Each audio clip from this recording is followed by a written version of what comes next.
And I don't think it's healthy for our nation's capital to be in such a state of lawlessness with so much crime that is occurring, because there's so many people that come to visit America. They go to our nation's capital. And what do they see? They see rampant homelessness. They see rampant lawlessness. It's not good for America, for our greatest cities, to be run in this way.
Donald Trump wants to evict the homeless from Washington, D.C.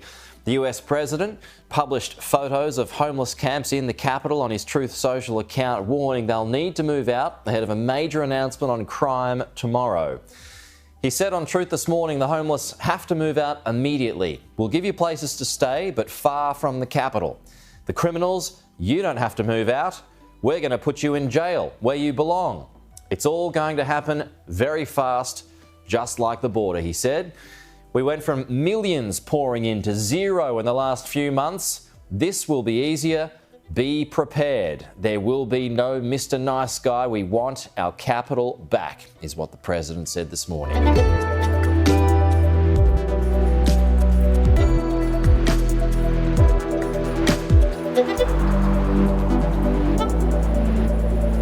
And listen, the proof is what it is. The numbers don't lie. An average of 11 prior arrests for somebody picked up on a murder charge. The reality is you have a small subset of repeat violent offenders that are on these streets that are committing so much mayhem, not just against D.C. residents, but also against Virginia commuters, Virginians at work. And so, yes, she's exactly right. I'll be anxious to see what the president announces tomorrow, but I know this. What is currently happening in D.C. is not sustainable. There has to be a change.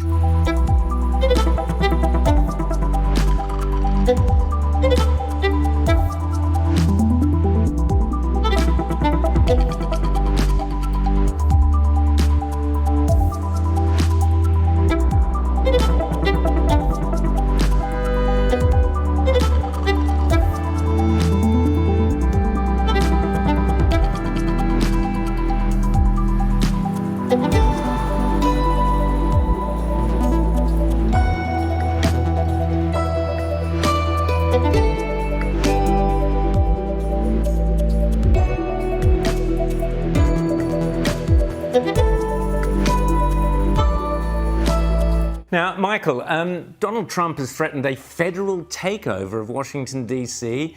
There was a DOJ employee who was assaulted. Two 15-year-old suspects were arrested in connection to the beating. Have a listen to Donald Trump threatening to take over Washington, D.C. And either they're going to straighten their act out in the terms of government and in terms of protection, or we're going to have to federalize and run it the way it's supposed to be run.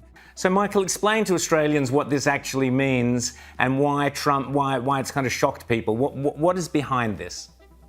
Well, I can understand why Australians living in a different country might not understand what Trump is talking about. It's less forgivable that the American media seem not to understand it either.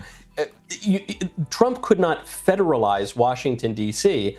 in the sense that Washington, D.C. already belongs to the federal government. It's not a city like New York or L.A. or Chicago. It's the federal district. In fact, this is true going all the way back to the Constitution, which says that Congress, not the local residents, not the local mayor, Congress controls Washington, D.C. in all cases whatsoever. That's directly from the Constitution. So that's how D.C. was run for a very, very long time. The president got involved as well by appointing mayors and governors. That was all until 1973. Not a lot of great stuff came out of the 1970s. One of them was D.C. home rule. They allowed more local government in D.C. It's totally flopped. Not only was this DOJ employee attacked, but you had a Democrat member of Congress, Henry Cuellar, was about a year ago carjacked at gunpoint by Capitol Hill, right by the U.S. Capitol. And Naomi Biden, Joe Biden's granddaughter, was carjacked in a Secret Service vehicle in Georgetown, which is basically the richest part of D.C. So local government isn't working.